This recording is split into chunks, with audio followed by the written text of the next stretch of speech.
Hello friends, welcome to my channel Dipti Prithibi. আজ আমি আবার একটি নতুন গল্প নিয়ে ফিরে এলাম। গল্পটি ভালো লাগলে লাইক এবং কমেন্ট করবেন এবং আমার চ্যানেলটিকে সাবস্ক্রাইব করে আমার পাশে থাকবে। আমি তখন ক্লাস 12-এ পড়ি। একদিন টিফিন ব্রেকে ক্লাসের মধ্যেই আমরা সবাই মিলে হুল্লোড় করছি, অন্তাক্ষরী খেলছি। আমিও অন্যদের সাথে গানের গলা মেলানোর চেষ্টা করছি। এমন সময় হঠাৎ পেছনের বেঞ্চ থেকে কান্নার আওয়াজ পেলাম। চমকে উঠে ঘুরে তাকিয়ে দেখলাম আমাদেরই এক সহপাঠিনী সুস্মিতা বেঞ্চে মাথা ঠেকিয়ে কেঁদে চলছে। এরপর তো আর গান আসে না গলায়। ছুটে গেলাম ওর কাছে। কিরে, কি হয়েছে, কাঁদছিস কেন? ওই বল না। নানাবিধ প্রশ্নে জর্জরিত করে তুললাম ওকে, কিন্তু সে তো কিছুই বলে না। তার পাশে বসে এবার বাচ্চা ছেলেকে বোলানোর মতো করে মাথায় হাত বুলিয়ে বললাম, আহা বল না, কি হয়েছে? হতে পারে কোনো সাহায্য করতে পারি। আমার কথায় সুস্মিতা বিশেষ ভরসা পেল বলে মনে হলো না।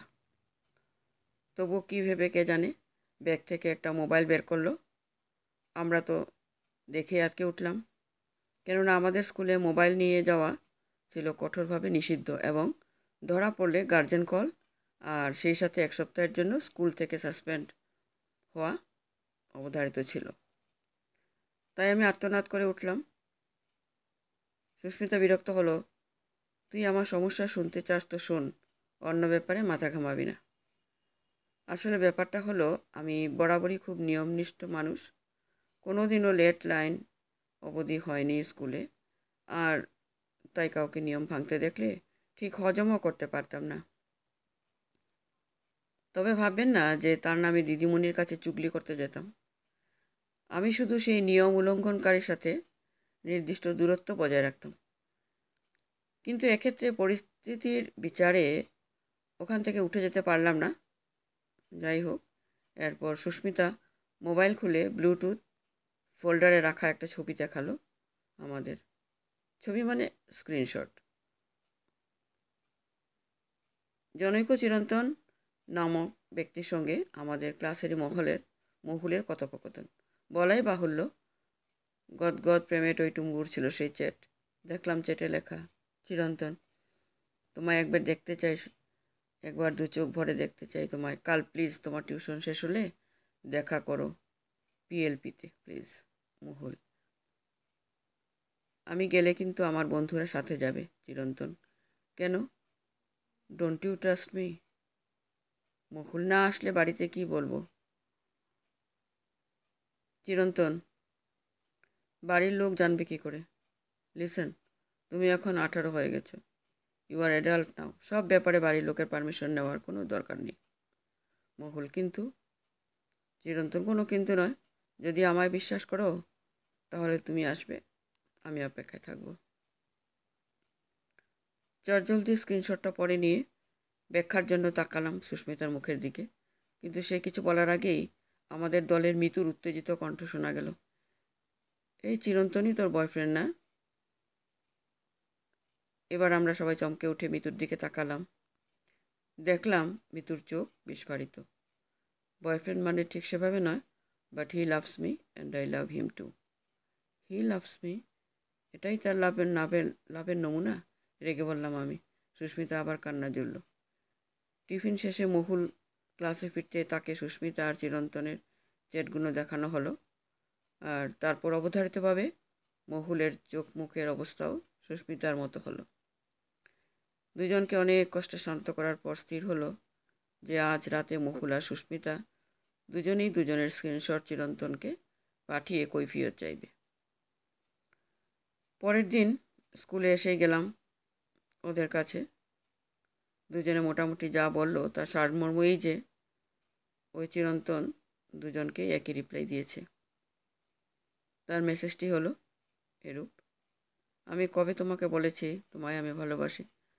তোমাদের মতো মেয়েদের এই দোষ বন্ধুত্বের মানে বোঝে না। দুবদা প্রেমে পড়া অভ্যাস। ভবিষ্যতে আর কোনো দিনও আমাকে ফোন করবে না। মহুল কাঁদতে কাঁদতে বলল, হ্যাঁ রে, ও আমাকে শুধুই বন্ধু ভাবত। আমি রেগে বললাম, হ্যাঁ, বন্ধুকেই তো ওরকম প্রেমে গদগদ মেসেজ করে। খবরদার কাঁদবি না ওই ছেলেটার জন্য, তোদের দুজনকে একসাথে ফ্লার্ট করে গেল আর তোরা বুঝতেও পারলি না, বলল বর্ণালী। সুস্মিতা আর মুকুল কোনো উত্তর দিল না। এরপর কৌতূহলবশত খোঁজ খবর করে জানতে পারলাম যে ছেলেটি হচ্ছে আমাদের শহরের বিখ্যাত লেডি কিলার। ওর প্রিয় পাস্ট টাইমই হলো ফেসবুকে মেয়েদের ফ্লার্ট করা। ওই করতে গিয়ে পড়াশোনাতে একেবারে বিদ্যাসাগর। গুজব আছে কয়েকজন মেয়ের সাথে নাকি ফ্লার্টিংয়ের থেকে অতিরিক্ত কিছু করেছেন মহাশয়। ভাগ্যক্রমে আমার এক পাতানো দাদা ছিল চিরন্তন মহাশয়ের কলেজের ক্লাসমেট, তাই আমার খবর জোগাড় করতে সেরকম অসুবিধা হলো না। সুস্মিতা আর মহুলকে বললাম, বেশি ক্ষতি হওয়ার আগেই তোরা আসল রূপ জানতে পেরে গেছিস, তোদের ভাগ্য ভালো। আসলে ওই ছেলেটার নাকি এমনই ট্যালেন্ট যে ও কোনো মেয়ের সাথে এমনভাবে কথা বলতে পারে যে মেয়েটা অবধারিতভাবে ওর প্রেমে পড়বে। আর যে যার প্রেমের বিষয় লুকিয়ে রাখতেই চায়, তাই দুই প্রিয় বান্ধবীর সঙ্গে একসাথে ফ্লার্ট করলেও তারা বুঝতে পারে না যে তাদের দুজনেরই প্রেমাস্পদ একই ব্যক্তি। সুস্মিতা তো কাকতালীয়ভাবে মহুলের ফোনে উকি মারতে গিয়ে চ্যাটখানি আবিষ্কার করেছে। এই ঘটনার পর আমাদের সকলেরই কম বেশি মনে হতে লাগলো যে আমাদের শহরে বসেই একটা ছেলে এরকম নোংরা একটা খেলা খেলে যাচ্ছে মেয়েদের সাথে। এমনকি আমাদের দুই সহপাঠিনীও ওর ফাঁদে পা দিয়ে এখন তাদের বিধ্বস্ত অবস্থা। আমরা আর কিচ্ছু করব না, কিন্তু আমাদের ক্ষমতাই বা কতটুকু যে কিছু করব। বাড়িতে জানালেও বকুনি খেতে হবে। আমাদের মধ্যে নিহার ছিল সবচেয়ে বেশি সাহসী। সে বলল, আমাদের ক্ষমতা কম হতে পারে, কিন্তু বুদ্ধি নয়। বুদ্ধি দিয়ে এই সীমিত ক্ষমতার মধ্যেই কিছু একটা করতে হবে আমাদের। সেই মতো ভাবতে লাগলাম সবাই, এবং অবশেষে প্ল্যান চলেও এলো মাথায়। ফেসবুকে একটা ফেক অ্যাকাউন্ট খুলে ফ্রেন্ড রিকোয়েস্ট পাঠানো হলো ছেলেটাকে, কিন্তু দিনের পর দিন গেল, রিকোয়েস্ট অ্যাকসেপ্ট করলো না। অবাক হলাম আমরা, কারণ বিশ্লেষণ করতে গিয়ে মনে হলো প্রোফাইলটায় কোনো ডেসক্রিপশন নেই, তাই হয়তো অ্যাকসেপ্ট করেনি। ফ্রেন্ড রিকোয়েস্টটা ক্যান্সেল করে প্রোফাইলে নাম চেঞ্জ করলাম, তারপর কিছু মিথ্যে ডিটেলস দিলাম প্রোফাইলটায়। বুদ্ধি করে অন্য শহরের নাম, স্কুল দিলাম, যাতে ও সহজে কোনো খোঁজ না পায়। কিন্তু এত কিছু করার পরেও ফ্রেন্ড রিকোয়েস্ট অ্যাকসেপ্ট করলো না। এদিকে আমাদের ধৈর্য শেষের পথে। একদিন তাই ওকে মেসেজ করলাম, আপনি আমার রিকোয়েস্ট অ্যাকসেপ্ট করলেন না। রিপ্লাই এলো 2 দিন পর, আমি কি আপনাকে চিনি?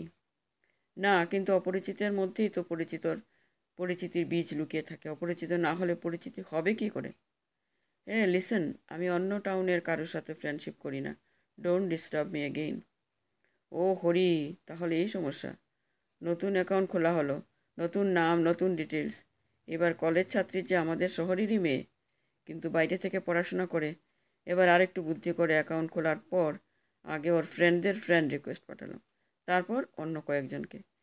এইভাবে ফ্রেন্ড লিস্টটা একটু বড় হতে ওকে পাঠানো হলো। কাজ হলো, এবার অ্যাকসেপ্ট করলো। অ্যাকাউন্টটার পাসওয়ার্ড আমাদের 8 জনের কাছে ছিল। ওই ফেক অ্যাকাউন্ট থেকে মেসেজ করলো সুস্মিতা, হাই, আমি কি তোমায় চিনি? না, তবে আপনি আমার শহরেরই লোক দেখে পাঠালাম। আসলে আমি ফেসবুকে নতুন, তাই নিজের শহরের লোকদের সাথে বন্ধুত্ব করছি। নিজের শহরের ব্যাপারই আলাদা। কিন্তু সমস্যা হলো, তুমি অন্য শহরে থাকো, আর এরকম কারোর সাথে আমি চ্যাট করি না যার সাথে দেখা হবে না। অন্য শহরে থাকি বলে কি নিজের শহরকে ভুলে গেছি? বাড়ি তো যেতেই হয়, তাই। এভাবে চ্যাট চলতে থাকলো। মহুল আর সুস্মিতা অ্যাকাউন্টটা বেশি হ্যান্ডেল করতো, কারণ ওরা এই ছোকরার ঘ্যাট ঘ্যাট ভালো জানতো। অবশেষে একদিন আমাদের এখানকার বড়দিনের মেলায় দেখা করার প্রস্তাব দেয় চিরন্তন মহাশয়। আমাদের ফেকু গার্লও রাজি হয়ে যায়। ফোন নম্বর চাইতে সোনালির দাদার একটা উইদাউট ডকুমেন্টসের সিমের নম্বর দিয়ে দেওয়া হয়। সিমটা একটা ফোনেও লাগিয়ে ফেলে। এরপর আসে সেই দিন, যেখানে দেখা করার স্থির হয়েছে তার থেকে কিছু দূরে আমরা গিয়ে অপেক্ষা করছি, সময়ের একটু আগেই। কিছুক্ষণ অপেক্ষা করার পর তিনি এলেন। এসেই আশপাশটা দেখে নিয়ে ফোনে কাকে যেন ডায়াল করলেন। সোনালির ফোন ভাইব্রেট করতে শুরু করলো। ও ফোন তুলে চাপা গলায় বলল, এই যে অটোতে আছি, আসছি। আরও কিছুক্ষণ অপেক্ষা। চিরন্তন অধৈর্য হয়ে আবার ফোন লাগালো। সোনালি ধরে বলল, এই তো তোমার সামনে, দেখো। অরেঞ্জ টপ কি?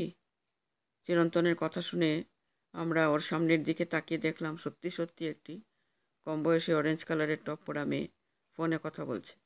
মেয়েটা তৎক্ষণাৎ ফোনটা কেটে দিল। সেই দেখে তড়িঘড়ি সোনালিও ফোন কাটল।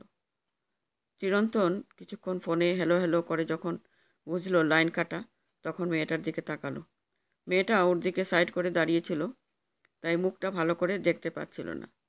চিরন্তন কিন্তু ওর মনে নিশ্চয় একটা আশঙ্কা কাজ করছিল, কিন্তু কেননা আমরা নেট থেকে যে ছবিটা নিয়ে আমাদের ফেকুর ডিপিতে দিয়ে রেখেছিলাম তার সাথে মেয়েটার মুখের কোনো মিল নেই। এদিকে ডিপির ছবিটা অস্পষ্ট, তারপর প্রাইভেসি সেটিংস অনলি মি করা ছিল বলে চিরন্তন কখনই ডিপির মুখটা ভালো করে দেখতে পায়নি,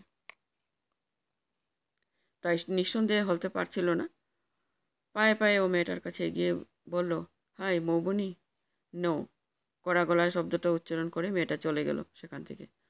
অধৈর্য চিরন্তন বারবার ফোন করলো, কিন্তু সোনালি আর ধরেনি সেই ফোন। প্রায় 1 ঘন্টা অপেক্ষা করার পর চিরন্তন চলে গিয়েছিল মেলা ছেড়ে। যাওয়ার সময় ওর মুখটা হয়েছিল চুনের মতো। আসলে কথা বলে না, ওভার কনফিডেন্স ভালো না। চিরন্তনেরও তাই হয়েছিল। ও ভাবতে পারেনি ওর সাথেও কেউ এরকম প্রতারণা করতে পারে, তাই কোনো সন্দেহ ছাড়াই চলে এসেছিল দেখা করতে। সেদিন দেখেছিলাম ফেসবুকেও সেই অ্যাকাউন্টটায় মেসেজ করছে, কেন এমন করলে আমার সাথে? আমি তো এগিয়ে যাইনি তোমার কাছে, তুমি এসেছিলে, তাহলে কেন এভাবে আমাকে ঠকালে? কোনো উত্তর দিইনি আমরা, অ্যাকাউন্টটা সেদিনই বন্ধ করে দিই। এরপরও আমরা গোপনে খোঁজ রাখতাম, কিন্তু ওর কোনো কেচ্ছা কেলেঙ্কারের কথা শুনতে পাইনি। এরপর ও শুধরে গিয়েছিল কিনা জানি না, তবে একটা ধাক্কা যে পেয়েছিল সেটা নিশ্চিত। ওর কলেজের 3rd ইয়ার শেষ হতেই নাকি অন্য শহরে চলে গিয়েছিল, তারপর আর কোনো খোঁজ পাইনি। তবে এই ঘটনা থেকে আমরা সবাই একটা শিক্ষা পেয়েছিলাম, ফেসবুকে প্রেম তওবা তওবা। নমস্কার।